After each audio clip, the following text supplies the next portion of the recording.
Paul Weston, welcome to Office Chats in a different method than we've used in the past. Hello, sir. Paul Weston from Alliance Insurance. How are you doing today, buddy? Very well, Luke. Thanks for having me, mate. Really appreciate the opportunity.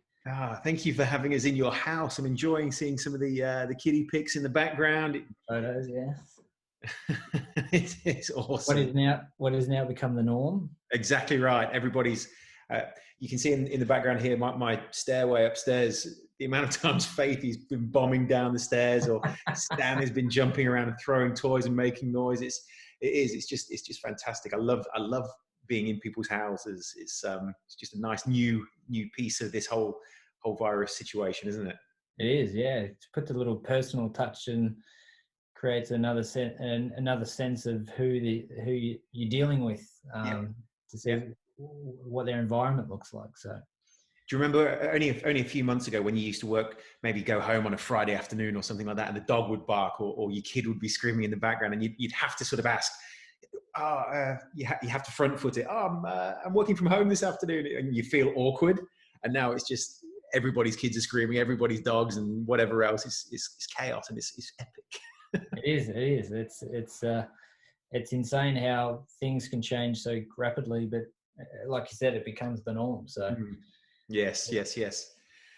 Now, Paul, a lot of my network will know you. I've introduced you to many people for general insurance, business insurance, commercial, anything big, small, good, bad, insurance-wise. You're sort of my go-to in this space. Now, there's been a whole host of questions.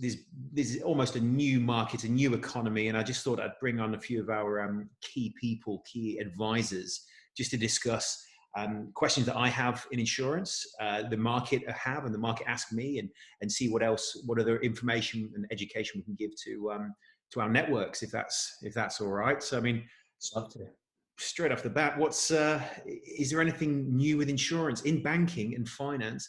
A lot of clients are being able to go on a holiday for their repayments. They pay $1,000 a month, but they don't pay anything for 6 months.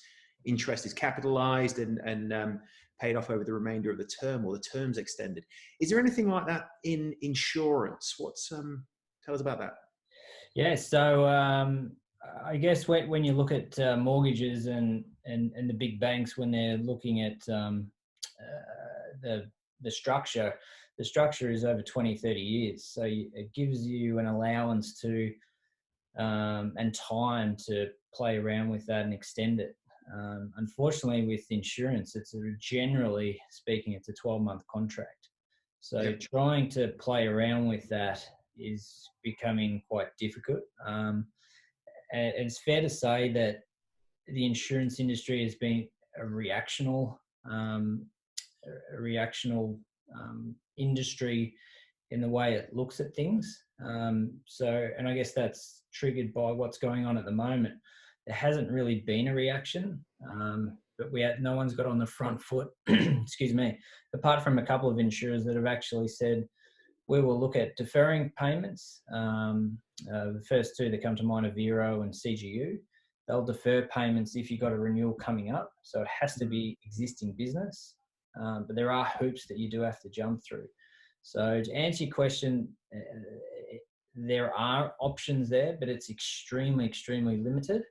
So I guess you could look at the insurance industry and, in 6-12 months time and go, on this day that we're talking today, the insurers have not really offered anything really, which is a big shame.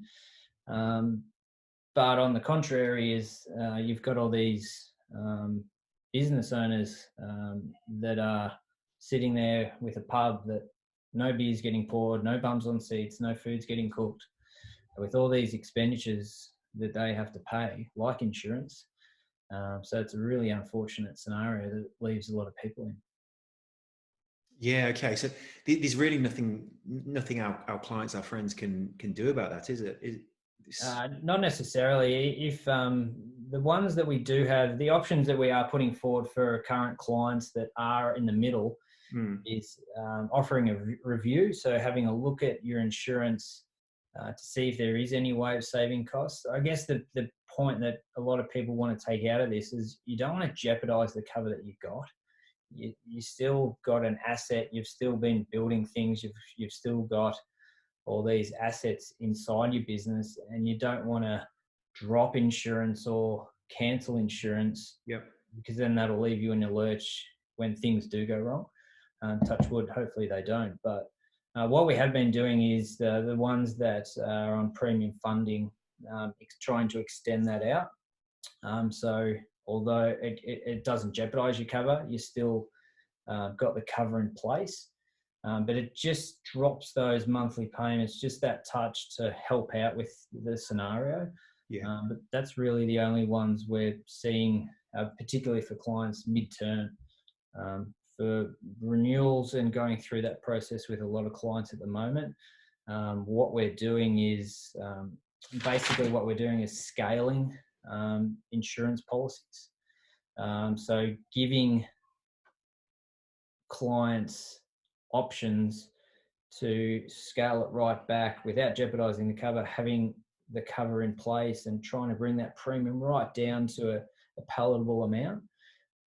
But putting that program into place that hopefully when this COVID-19 changes and we come out of it and we want to scale back up, we have the ability to do that. Yeah. Okay. So they're the discussions we're having at the moment. So I guess balancing on that fine line of underinsurance and sort of minimum viable product is sort of well in play there, isn't it? It is 100%. Yeah. I mean, I look at things, my P&I for my finance company, that's got to be in place. So that's with you guys. That's got to be in place because it's being used every day potentially, or it could be being used every day.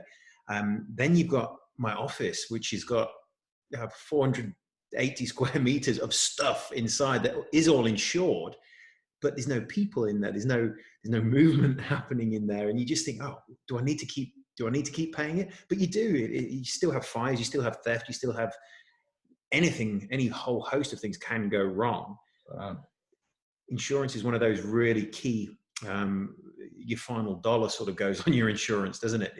Otherwise, you don't want to be that typical Aussie bloke that says it won't happen to me, and then all of a sudden you drop it, and then something happens, and you don't want to be caught in that scenario. I think insurance is really valuable to a lot of businesses, and it's their ticket to trade, really. But just looking at ways to make sure that the premiums can be paid by the clientele. Yeah. Okay. Now, a question that I've got personally is I've got two cars, both with you. One sits in the garage. Every morning I take it out of the garage so I can train in my garage gym, and then it goes from the driveway back into the garage, and that's basically all I'm driving that one at the moment. Is there anything I can get off for that sort of non-usage of a car? So I suppose if you're with that's right. I don't want to bag companies in this environment, but there are a few companies that do ask a lot more questions to allow a reduction in premium. However, when you do that and you do put in a claim and then you stumble on one of those questions that you may have mucked up, gives them the ability to get out of a claim. That being said, is again, getting back to my point earlier, is that insurers are very reactional and haven't really got on the front foot and put anything out there. There are a couple of insurers in the market, mainly for the prestige cars, that you can put everyday use, once a week use, monthly use, or into storage. So essentially, if you're not driving it at all, you can put it on storage cover with your prestige insurers like MB and Doors. So you can have that ability. But again, there are restrictions to those policies. It doesn't suit every clientele. And there are a lot of if, buts, and maybes. So, but to answer your point, no, there's not a lot that we can do. The insurers haven't come up with a solution. Don't get me wrong. I bet, all the boards are sitting there. How can we try to help clients? But trying to put that into put it into the market and make it a normal policy. We just haven't seen that just quite yet. No, that's what we were looking for today. We're getting asked a lot of questions. I'm sure the market, I'm sure our networks have both got a lot of questions. I'm sure some of them have arisen today. So I really appreciate your time in sort of front footing any questions here. And that's right. We'll put all your links together because you and your team are our go-tos every day. So we'll put all the links forward. Now, most important thing, how are you spending your extra time at home? Give us one quick thing you're doing every day. Every day we try to get out as a family. You can probably hear them yelling in the background very faintly while homeschooling is happening. We try to just get out, and especially a day like today, beautiful blue sky, sun is out.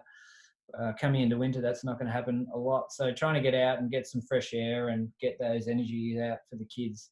It's been a great time.